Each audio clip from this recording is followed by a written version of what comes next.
This channel does not promote any violent, harmful, or illegal activities. All content provided by this channel is meant for an educational purpose only. তিলোত্তমা ধর্ষণ খুনে মোড় ঘোরানো exclusive যা কেউ দেখাতে পারেনি সেই ভিডিও TV9 বাংলার হাতে।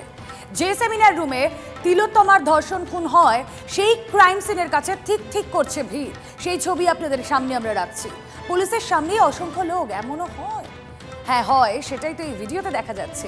আমরা চিনতে পেরেছি তিন বহিরাগতকে, একজন স্বাস্থ্য ভবনে কর্মরত, একজন আইনজীবী আর একজন অন্য হাসপাতালের data entry operator. Seminar room চত্বরে তারা সেদিন কি করছিলেন উঠছে প্রশ্ন, বিরাট বড় প্রশ্ন। ক্রাইম সিনে ক্রাইম। 22 আগস্ট সুপ্রিম কোর্টে কেন্দ্রের সলিসিটর জেনারেল তুষার মেহতা দাবি করেছিলেন, আমরা পঞ্চম দিনে তদন্তের ভার নিই। ঘটনাস্থলে গিয়ে দেখা যায় সেখানে বেশ কিছু পরিবর্তন ঘটানো হয়েছে। তদন্তের ক্ষেত্রে সেটাই সবচেয়ে বড় চ্যালেঞ্জ। স্বয়ং প্রধান বিচারপতি DY চন্দ্রচূড় বিস্ময় প্রকাশ করে বলেছিলেন, ক্রাইম সিন সঙ্গে সঙ্গে ঘেরা হয়নি, ঘেরা হয় ময়না তদন্তের পর রাতে। তার আগেই CBI সূত্র জানিয়েছিল ঘটনাস্থলে একাধিক ব্যক্তির হাত ও পায়ের ছাপ মিলেছে। CBI বা কেন্দ্রের কৌঁসুলির দাবি যে ভুল নয়, এই ছবিতেই অনেকটা স্পষ্ট। ঘটনার দিন সেমিনার রুম চত্বরে বাইরে এবং ভিতরে একাধিক ব্যক্তির উপস্থিতি ঘিরে জল্পনা। কেন এত লোক? এ যেন পুজো প্যান্ডেলের ভিড়। শুধু হাসপাতালের লোক, পুলিশের লোক নয়, বহিরাগতদেরও ভিড়, বহিরাগতদের সন্দেহজনক ভিড়।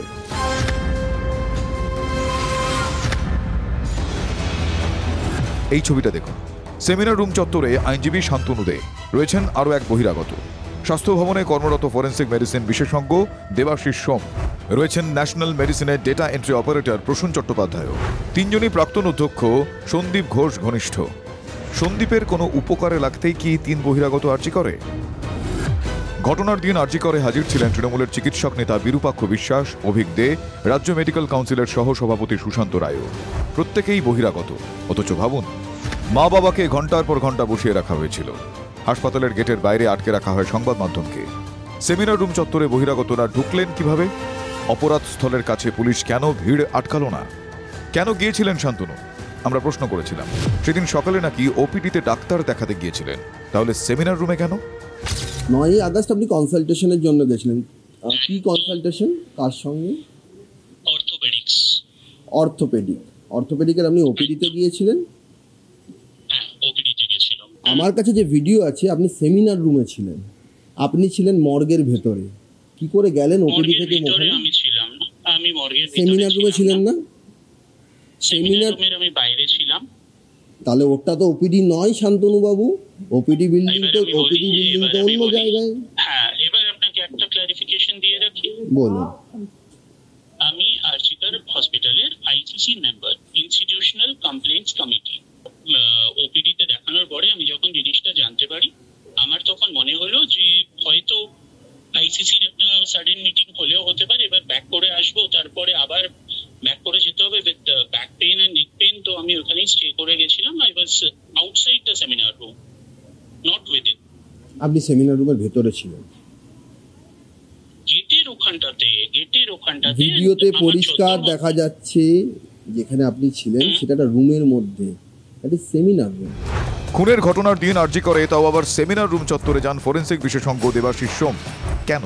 কি কাজ ছিল? ছবিতে তো দেখাই যাচ্ছে, হাটে হাড়ি ভেঙে দিয়েছেন আরজিকর হাসপাতালের ডোম সন্তোষ মল্লিক। দেবাশিস সোম এখন কোথায় কাজ করে? এই মুহূর্তে কি করে বলবো? আমি তো জানতাম যে গতকাল স্যার এসেছিলেন আমাদের ফরেন্সিক মেডিসিন বিভাগে। উনি গতকাল অবধি কাজ করছেন। আজকে তো রোববার আসেন নাই, আগামীকালও ছুটি, পরের দিন হয়তো আসবে। দেবাশিস সোম কালকেও এসেছিলেন, শনিবারও এসেছিলেন। গত কি কাজ করছিলেন উনি এখানে এসে? উনি তো এই বিভাগে স্যার কাজ করে, তো এবার কাজ করে তো উনি তো আসবেন। হেলথ রিক্রুটমেন্ট বোর্ডে আছেন, উনার সই আছে ডিপার্টমেন্টে খাতায়, উনি তো সই করেছে। প্রসূন চট্টোপাধ্যায় কেন যান আরজি করে? ছবি পাঠিয়ে প্রতিক্রিয়া জানতে চেয়েছিলাম আমরা। মেসেজ দেখলেও উত্তর দেননি প্রসূন। পুলিশ এই বহিরাগতদের কাউকেই ডাকেনি। CBI কি ডেকে জিজ্ঞাসাবাদ করবে? ঘটনাক্রম পরিকল্পিত নাকি নিছক কাকতালীয়? সৌরভ দত্তর রিপোর্ট, TV9 বাংলা। ঘটনার দিন আরজি করে সেমিনার হলের এই ভিডিও TV9 বাংলা প্রথম সামনে আনতেই তোলপাড় পড়ে যায় গোটা বাংলায়। কেন বহিরাগতদের ভিড়? প্রশ্ন উঠছে। দিনের শেষে অবশ্য পুলিশও বক্তব্য রেখেছে, শুনুন। 40 ফিট মানে বডি যেখানে পাওয়া গেছিল তার থেকে 40 ফিট পুরো জায়গাটা পুলিশের কর্ডন অফ করা ছিল এবং এই যে ভিডিওটা যেটা আপনারা হয়তো দেখেছেন সেটা কিন্তু এই 40 ফিটের বাইরে যে 11 ফিট যে জায়গাটা আছে সেইখানকার একটা ভিডিও। এই যে জায়গাটা আছে এইখানে কিন্তু অনেকেই উপস্থিত ছিলেন, ফ্যামিলি মেম্বার ছিলেন, পুলিশের স্টাফ ছিল, হসপিটালের স্টাফ ছিল, অনেক ডাক্তারবাবুরা ছিলেন। সেমিনার হলে যেখানে বডি পাওয়া গেছিল তার থেকে 40 ফিটের মধ্যে বহিরাগত কেউ আসেননি। আমরা শুনেছি, এটা অনেকেই বলছেন যে কোনো আইনজীবী ওখানে ছিলেন। আপনাদের এটা জানাই যে হসপিটাল অ্যাডমিনিস্ট্রেশনের পক্ষ থেকে ওখানে আইনজীবী রাখা ছিল।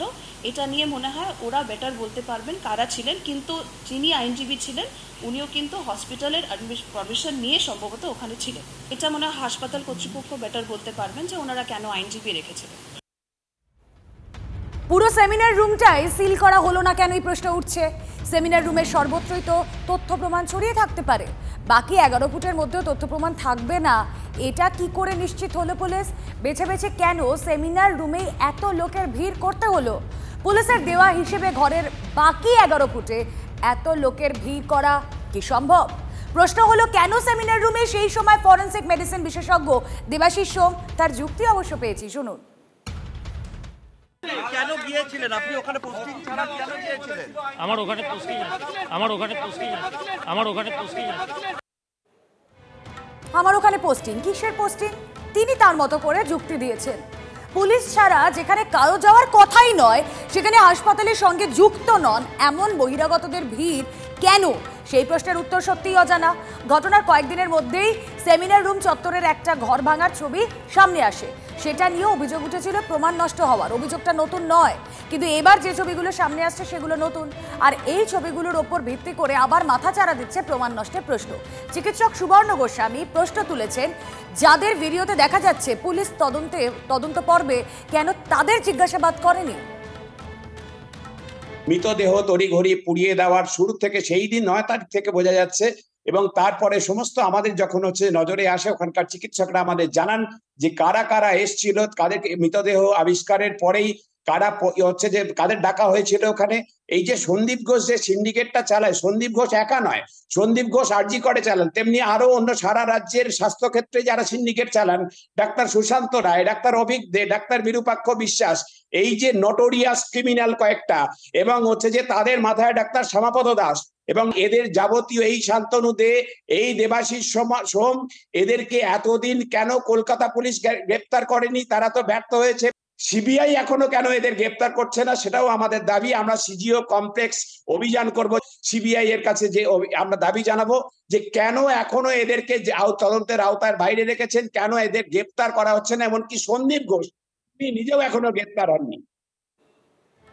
এই যে এত প্রশ্ন শুনে আপনাদের নিশ্চয়ই মনে হচ্ছে প্রশ্নের তো কোনো শেষ নেই, উত্তরও জটিল। তাই আমরা অবশ্যই এই প্রশ্নের উত্তর খুঁজতে থাকবো। তবে অভিষেক বন্দ্যোপাধ্যায়ের মেয়েকে নিয়ে আপত্তিকর মন্তব্য, হুমকি, প্রতিবাদের নামে অসভ্যতা, তীব্র প্রতিক্রিয়া সব মহলে।